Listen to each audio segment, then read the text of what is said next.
ఓం అస్మద్ గురుభ్యో నమః. అస్మద్ పరమ గురుభ్యో నమః. అస్మద్ సర్వ గురుభ్యో నమః. శ్రీమతే రామానుజాయ నమః. ఈరోజు తిరుపతి 27 పాత్ర విశేషం తెలుసుకున్నాము. మనమమ్మ ఈ పాత్ర విశేషం ఆచార్య విశేషం. ఈ ఆచార్య విశేషం మనకు చాలా పాత్రలు తెలుసుకున్నాం. కానీ ఎందుకు తెలుసా, గోడమ్మ ఇన్నిసార్లు చెప్పింది.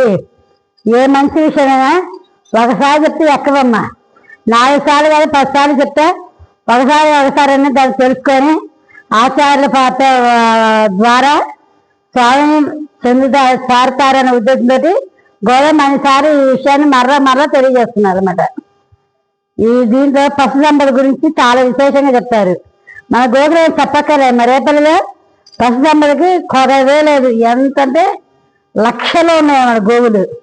అయితే ఆ పశువులు అంటే ఎదురు చూస్తున్నాయంట. ఎప్పుడు కొండ పెడితే పాలు వదిలేద్దామని అవే ఎదురు చూస్తున్నాయంట. అంత అంటే విపరీతంగా ఉన్నాయి మన పాలు పెట్టగానే అసలు ఎట్లా వస్తున్నాయి సార్ పాలు. మనము ఒక ఫాస్ట్గా స్పీడ్గా తిరిగే కొలాయి ఉందమ్మా. తిప్పంగా ఏమవుతాయి, స్పీడ్గా పడి ఇక పైకి రాస్తే రావా, అంత ధారాళంగా వస్తున్నాయి కదా పాలు. ఇక్కడ గోసంపద గోమాత అంటున్నా కదమ్మా. గోమాత మాత ఎందుకంటున్నా, మన మాత దేవో పితృదేవో అంటున్నా. మొట్టమొదటి స్థానం ఎవరికి ఇస్తున్నాం? మాత తల్లికి ఇస్తున్నాం. అలాగే గోమాత ముక్కోటి దేవతలతో సమానం గోమాత. అందుకే విశేషం చెప్తున్నారు. ఇక్కడ పాలు వస్తున్నాయి ధారాపాతంగా అన్నాం కదమ్మా. ఇక్కడ గురువుతో ఆచార్యతో పోలుస్తున్నారు గోవులు కూడా. గోవు ఆ పాలు ఇస్తున్నా కదమ్మా ధారాళంగా. ఆ పాలు గురు సందేశాలు, గురువు చెప్పే జ్ఞాన బోధన అనమాట. కింద కుండలేంటి శిష్యులు. ఆ జ్ఞానాన్ని తెలుసుకోవాలి తపంతో ఉండేటువంటి శిష్యులు. మనము కావాలి తప్పన పొందినా ఇప్పుడు రోజుల్లో చెప్పేవాళ్ళు చాలా సుగమంగా ఉన్నారమ్మా. కానీ పాత రోజుల్లో గురువులను ఆశ్రయించడం, గురుకృప కావాలి అంటే చాలా చాలా కష్టపడాలి. మనం ఒక చిన్న ఎగ్జాంపుల్ చెప్తున్నా. రామానుజాచార్య గారు అందరికీ తెలుసు కదమ్మా. చాలా విశేషంగా చిన్నపిల్లలు రామానుజుడు అంటే ముచ్చుంటుంది హైదరాబాద్ అని చెప్పేస్తారు. వారు రామానుజాచార్య గారి చరిత్రలో కొన్ని వేల ఘట్టాలు ఉన్నాయమ్మా మనం చెప్పుకునేదానికి.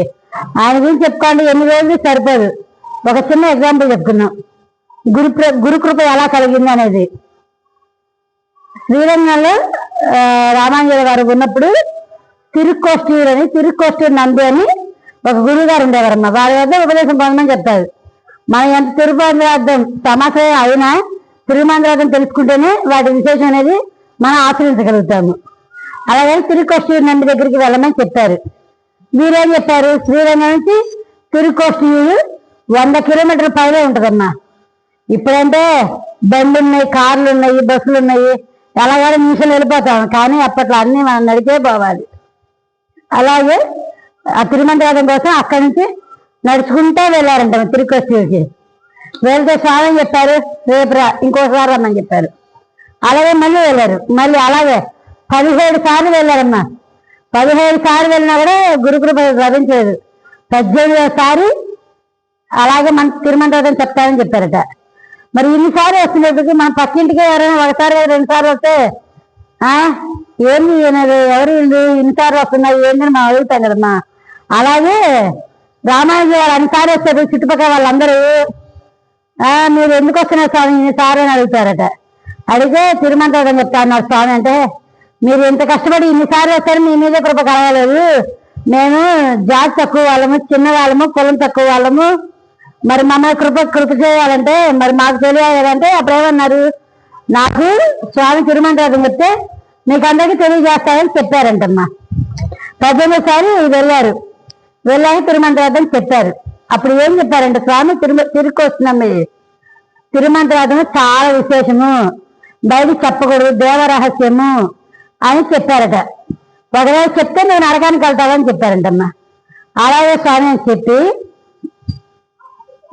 అయితే బయటకు వచ్చిన వెంటనే అక్కడ గోపురం తిరుక్కొచ్చి ఇప్పుడు వెళ్ళినావే ఆ గోపురం పైన మనం పైకి ఎక్కి చూడొచ్చమ్మా. చాలా విశేషంగా ఉంటుంది. ఆ పైకి ఎక్కి అందరిని పిలిచారట. ఇక్కడ రామాజీ వారి కృప చూడండి అమ్మా, సమతామూర్తి అంటారు. అంటే అందరినీ సమాన భావంతో చూసేటువంటి స్వామి అని అర్థం. కుల జాతి భేద లింగ భేదాలు ఏమీ లేవమ్మా, అందరినీ ఒకటే రకంగా కటాక్షిస్తారన్నమాట. అందుకని పైకెక్కి తిరుష్కొచ్చి పైకి గోపురం పైకెక్కి అష్టాక్షరి మంత్రాన్ని వెదజల్లారు. వెదజల్లిన తర్వాత వెంటనే ఈ స్వామి తిరిగి వచ్చినందు చూసి ఆయనకి చాలా కోపం వచ్చింది. వచ్చి ఏ రామానుజ, నేను ఇది దేవరహస్యం ఎవరికి చెప్పొద్దని ఎందుకు చెప్పావు అన్నారు. అప్పుడు స్వామి అన్నారు, మా ఒక్క మాట అన్నారు, నేను నరకానికి వెళ్ళే పర్వాలేదు, వీళ్ళందరూ మోక్షం పొందుతారు, దైవాన్ని చేయడానికి మంచి మార్గం అనేది తెలుసుకుంటారు, నేను ఒక్కరి నరకానికి పోయి చనిపోయిన నాకు ఇబ్బంది పర్వాలేదు స్వామి అన్నారట. అప్పుడు గురువు చాలా సంతోషించి ఎంబెరుమానారు అని వాదిస్తున్నారంట. తమిళ ఎంబెరుమానారంటే నాకన్నా నీవే ఉత్తముడివి అని తెలియజేయమంటమ్మా ఎంబెరుమానారు అంటే. అప్పుడు వీరికి ఎంబెరుమానారు పేరు వచ్చింది. చూసారా, ఏరి ఆయన అంత కష్టపడి అన్నిసార్లు 100 కిలోమీటర్లు నడిచి వెళ్తేనే గురుకృప. ఎందుకు చెప్పి ఆయన అడిగారట పక్కన శిష్యులు, ఆయన అన్నిసార్లు వచ్చారు కదా, తిరుమంటారని చెప్పచ్చు కదా స్వామి, ఎందుకు ఇన్నిసార్లు తిప్పించారంటే గురువు పట్ల ఎంతవరకు వీరికి భక్తి శ్రద్ధ ఉన్నాయి, వీరు ఎటువంటి పరిస్థితులు ఎదుర్కొని మళ్ళీ వస్తారా రారా అని టెస్ట్ చేశారండి. ఇందాక నేను చెప్పా కదా శోధన అని, నేను చెప్తున్నాం మనం శోధన పరీక్ష అని. అలాగే ఆ గురువు కూడా శోధిస్తాడంట. శిష్యుడు నేను చెప్తాను, పెద్ద విషయం కాదు, కానీ అవి వినడానికి అతనికి అర్హత ఉందా లేదా, అర్హత వాళ్ళకి లేకపోతే మనకు చెప్పినా కూడా సాధకత ఉండదు అని తెలియజేశారంటమ్మా. అదే గురువు యొక్క విశేషం.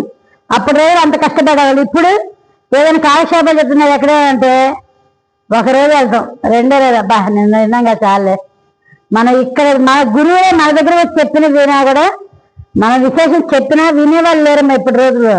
అందుకని అవకాశం ఉన్న వరకు ఏదైనా మంచి విషయం మనకు తెలిసినప్పుడు మనం చెప్పే మనకు చెప్పడం చేత కాదు, పర్వాలా మంచి మంచి విషయాలు మంచి మంచి వీడియోలు ఏమైనా ఉన్నా మన గ్రూపులో సెండ్ చేసుకున్నాం అనుకోండి అమ్మా, 4 మంచి విషయాలు అందరూ తెలుసుకుంటారు.